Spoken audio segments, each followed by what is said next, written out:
William Hill Vegas sponsors Joshua vs. White on Sky Sports box office. Radio Raheem here with the man, not only of the hour, but of boxing, Barry Hearn. I mean, tonight had to be one of the best nights you've ever put on boxing, and you put on a lot of great nights. Well, I'm glad to say that my son put that card together, and I think everyone got value for money, which is what fight fans want these days. You know, pay-per-view shows, they've got to really add up to the expectancy of people putting their hand in the pocket in these difficult times, and I think they got their value in spades tonight, because that was one hell of a card.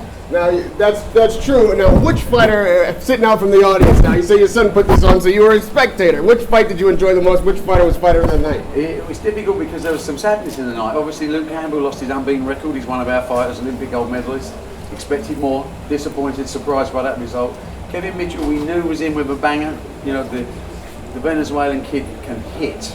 And, you know, that's come at a time probably towards the end of Kevin's career. Maybe that's the end, we don't know. But they're sad moments, but then the happy moments. Eubank Jr., I thought a great fight, you know, against the Irishman who's took a hell of a load of shots, and he's one for the future to watch. Tony Bellew went in the trenches and won the last 2 rounds to win the fight. He had everything, and then, of course, the one defining fight for Anthony Joshua's career. You know, the one thing this young man's not had is rounds. He's not been in with enough live opponents to push him back. If he's seriously thinking of going onto the world stage, which I know he is, he needed fights like that. And Dylan White, I thought, was magnificent. You know, he took punches, he was ambitious, he came to win, he answered all the questions about Joshua's stamina, can he take a punch, and Anthony Joshua will go on from that.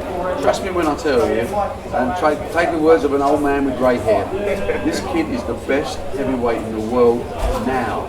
There isn't a heavyweight out there that would survive Anthony Joshua's onslaught. And that includes Klitschko, it includes Fury. This boy is a different class. Now, I'm biased, and words are cheap. But just put that message in your head for the next 12 months, because what we're seeing here is the birth of something very, very special in the heavyweight division. And lastly, Barry, in 2016, the pay-per-view king is gone. He sat down on his stool. Floyd Mayweather was retired. This was a hell of a pay-per-view event. You're going to put more shows on like this in 2016. Do you think that the European or UK boxing will take over the pay-per-view world? Let me tell you, other than the Mayweather-Pacquiao scenario, there's more money, which is what boxing's all about, in Europe, particularly in the UK, than there is anywhere else in the world. We now have 12 world champions.